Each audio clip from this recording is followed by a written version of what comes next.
Hey guys, it's Tiny Tom Logan back with another video for you, and today we're going to be taking a look at some Scandinavian engineering, which is the Fractal Epoch XL. They've made it a bit bigger, which is going to mean it's going to accommodate larger graphics cards, but you're going to get a better choice of where you want to put your AIOs and the size of the AIOs that you can get in. But it's still incredibly strong on price, and by strong I mean aggressive. It's not particularly expensive. The version I have here today is 109 GBP with just white fans and the white case. But if you wanted to upgrade it, when you buy it, obviously, to 3 RGB fans in the front, it's going to cost you £20 more. So £129. But what we do need to do is have a good look, talk about the testing, because this performed really well. So you do need to stay tuned for that.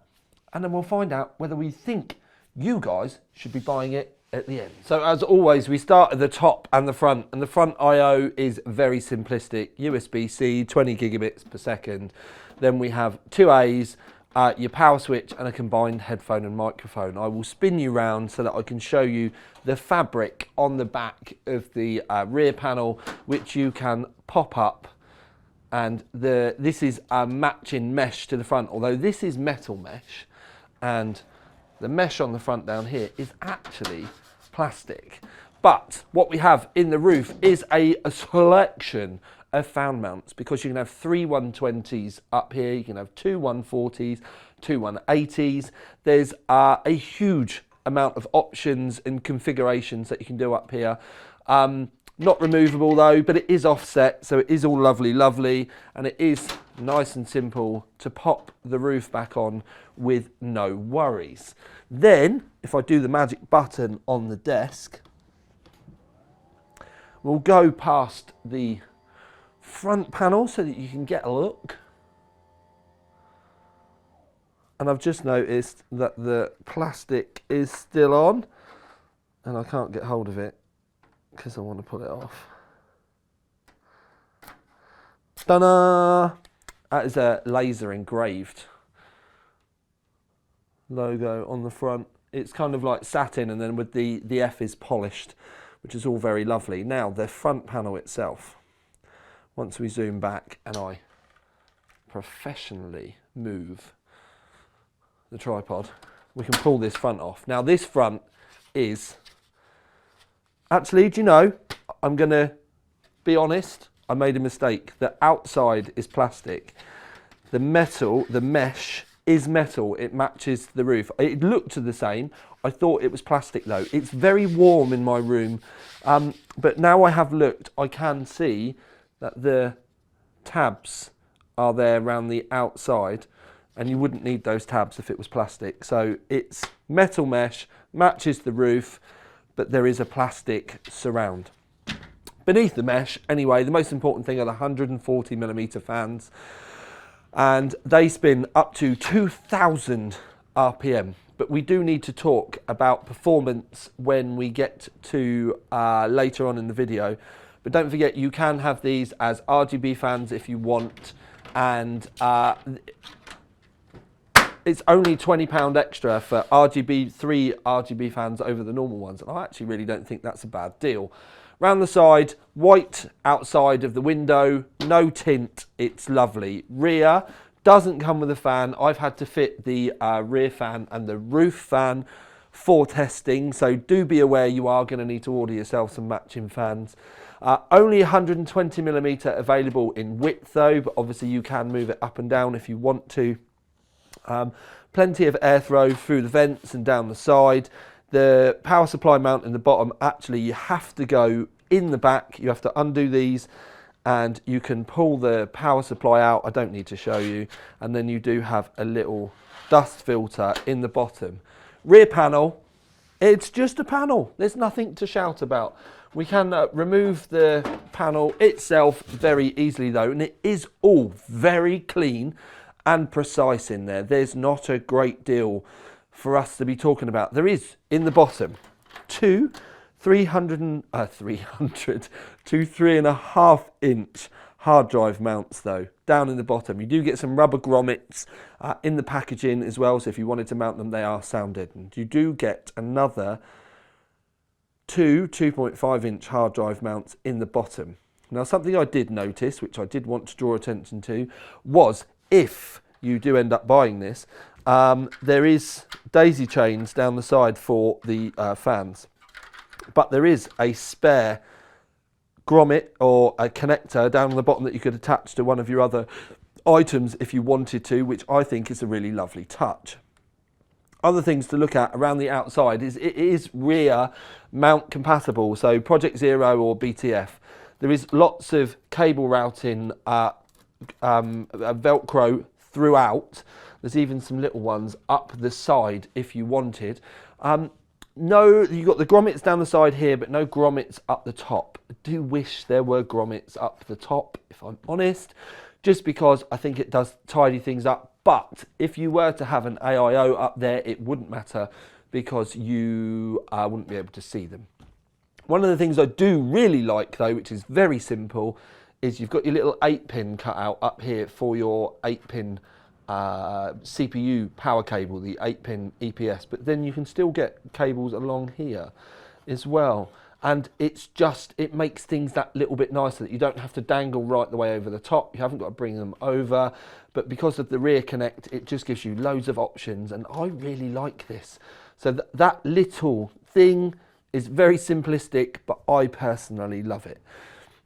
Beyond that, round the back, you've just got a few tie downs that you can put your normal connectors on if you want. You've got one there, you've got one there. There's nothing major else to report. It is very clean and clear, and I have not particularly made a great deal of effort at all to tie these cables down, and it doesn't look horrendous. And sometimes when I do these cases, they do look awful, even though I don't really use a lot of cables. So the fact this has done this, I really kind of like it.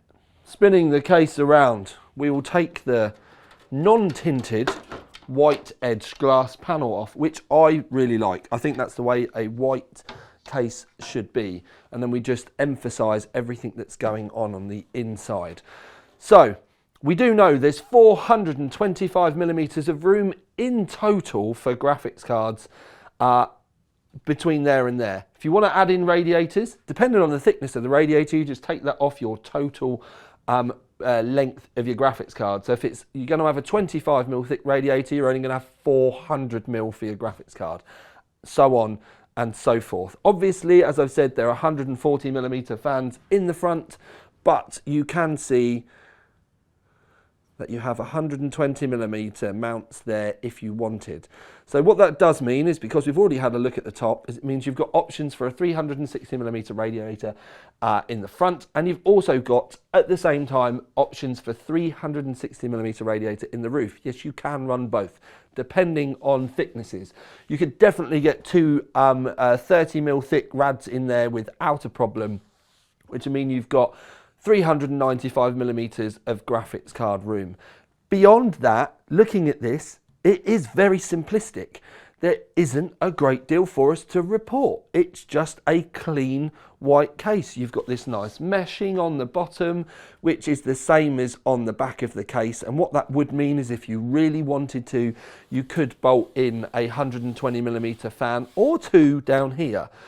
It's going to be kind of difficult to put the screws in though, because you're going to have to screw in from the back. So it's a shame that Fractal didn't have some kind of like rubber grommet thing where you could have just pushed the rubber grommets pre-attached to a 120mm fan down here, and it could have added in some direct graphics card airflow.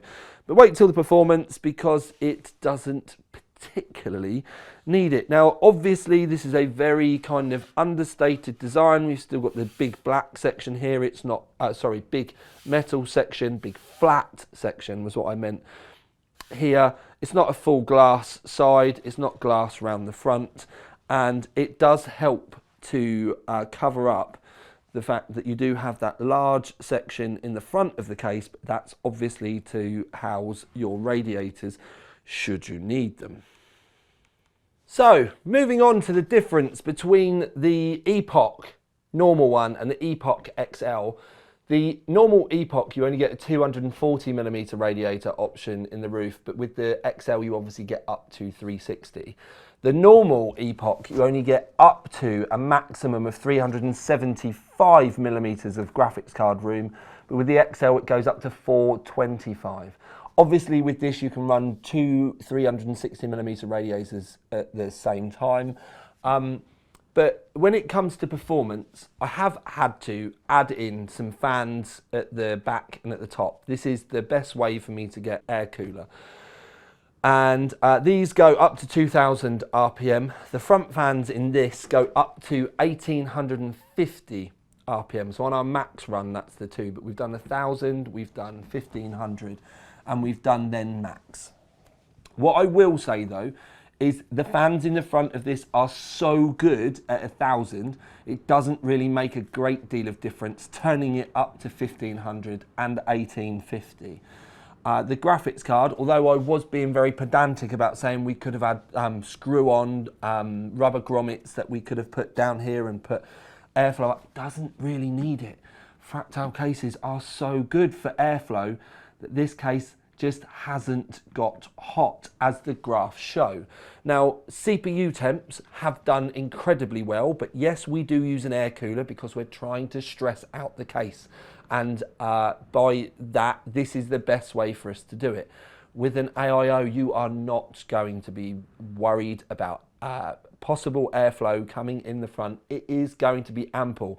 If it works well on this, it will work with your AIO. The limitation, if you put an AIO in this, is going to be your AIO, not the case. So airflow was great. Graphics card wise, you're going to be absolutely fine. I think the only thing that I thought was it might have been nice that there was a vertical graphics card option in there, or available online easier, but you obviously can get aftermarket versions where you bolt them in and it gets mounted up anyway. So there are ways around it, but there's not from this. But it does only cost, as reviewed, £109. If you want to go up to that RGB version with the rings around the outside, it's just another £20 on top. When you consider the price of fans nowadays, especially RGB fans, they are quite expensive, so an extra 20 quid doesn't seem that bad a deal from me. It's just going to depend how you want your rig to look. And I have to say, with this, I kind of like just the white look. I have ideas in my head about what I want to be putting in this that's not even launched yet, but we'll have to see when the time comes whether it goes that way. I'm just going to say it is, but I just can't say what it is. But at the end of the day, this is a great performing case. I mean, like a great performing case. And I actually think it's outstanding value for money as well. So if I'm torn, and I am torn, I don't know whether to give it the performance award, or whether to give it the value for money award, or whether to give it both. So effectively, I'm just going to let you guys at home put in the comments underneath what you think it should have been, performance or value for money. And then once you've done that, what we are going to do is we're going to have a slice of cherry pie together, and you also need to decide whether, and you have to put that in the comments as well, you have to decide whether you want ice cream, squirty cream or custard to go with it. I think the fact that the weather's so bad here in Blighty today, it's blowing a hoolie, it's raining really bad and my head's killing, I actually think I'm going to go with custard. So yeah, very weird ending, but you get to choose the award, you get to decide what you want on your cherry pie, and I think Fractal have pulled another blinder.